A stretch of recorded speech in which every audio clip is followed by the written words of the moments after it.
if we're back on Earth. You know, this communication signal, I think we had a slight solar storm, but we're getting ready to go back. Anyhow, we're back.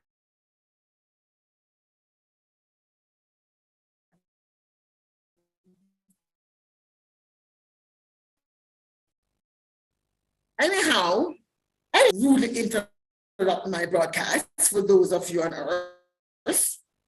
I was saying,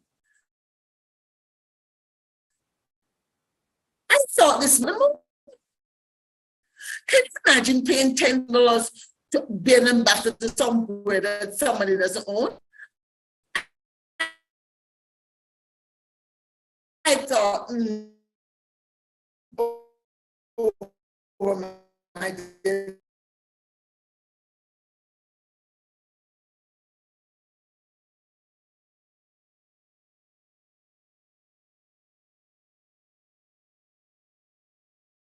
Again, we have been disrupted by this a long time since we have had these challenges with solar flares on Moon and of all nights. Anyway, as I was saying, I decided to research this whole moon business and space business and found out that Mr. Musk and his 3 musketeers, along with Mr. Bezos and the 3 Buccaneers, along with Mr. and all the other Misters, notice there's no Mrs., were planning to own the moon and do space tourism and go to Mars and the whole thing. Someone was bringing this all at the Wild Wild West. And I thought, but what about the rest of us?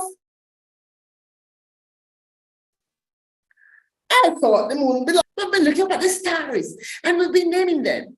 From the Mara in New Zealand to the Quechua in Ecuador to the Dogon people who saw the Sirius. Mankind has had stories about the moon and the stars. They even worship them. So how could a few people, a few companies possibly own the moon? So I decided I was going to start a movement to prove, aha, and I found the name, the United Planetary Society to Assure Rights to Space. The upstarts, yes. How to get started. What I know nothing about space, it didn't matter, but I knew how to change things, and I knew people who knew. Ambassador, Jamaica has not signed on to the UN Space Treaty and has be on a committee of the Community of Outer Rights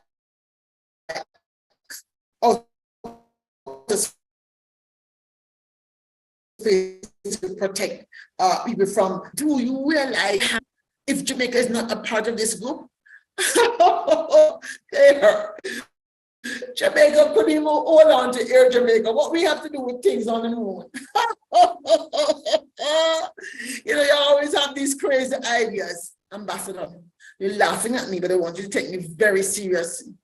What would happen if a piece of space debris dropped on a small village in Clarendon, Ambassador, and obliterated the whole village? Does Jamaica have any insurance for that? Have you even signed on a treaty to cover you from that? Do you even know what would happen? I think you ought to be a part of a committee. You know, you might have a point there.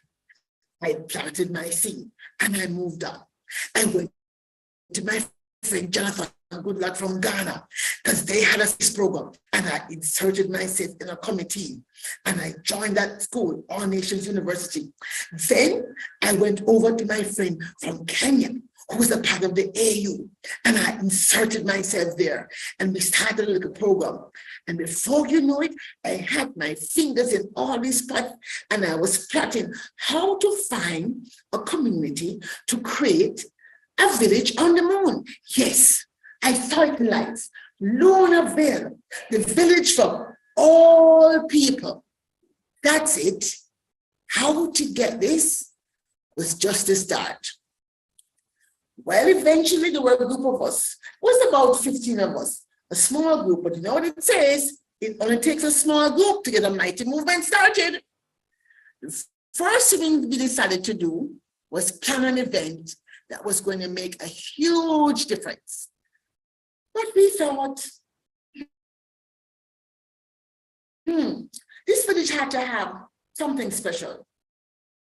But what? The vault of human heritage. Yes, that's it.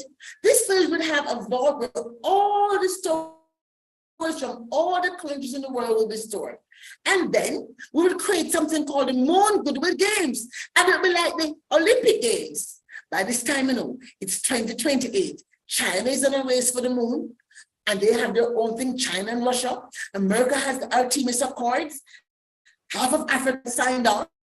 And half of Europe, even the Caribbean has signed on, even though they have no space program, and things are getting tested. Space sports is in growing, and they're testing anti-ballistic missiles over here, over there, and those of us in the civilian society are worried. Are these governments going to blow us to smithereen? Are these politicians really going to carry us to hell with them in a handbasket? It was up to us, the people, to get things done. And so we decided to propose to have a Space Goodwill Games. And we were able to convince the group of 77, which is all the African, Caribbean, and Pacific non-aligned nations, to put forward a proposal in the United Nations to declare the decade of 2030 to 2040 a decade for peaceful uses of the moon, and to agree that there should be a UN Goodwill Games on the moon when there was no Olympics. We chose the year 2034. So preparations began. But in the meantime, we had to get started with what we could do. And so we decided to have a village in a country that would help us prepare. Where did we think we went? To the cradle of humanity. Yes. And where you think that is? Can anybody tell me where that is? Does anybody here know where that is? Does anybody in the audience know where that is? Where is that?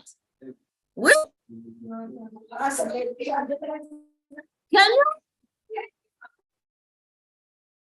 Kenya, the cradle of mind. We decided to create a model of Lunarville to practice what we would build on the moon, and we began to do this work back in the year 2023. So picture this, 15 years ago, we had just begun a journey of what some people call bandits, but really we were adventurers, we were visionaries, we were like the great explorers of old. We were setting off into the great unknown to create a world that none had gone before. It was like Star Trek.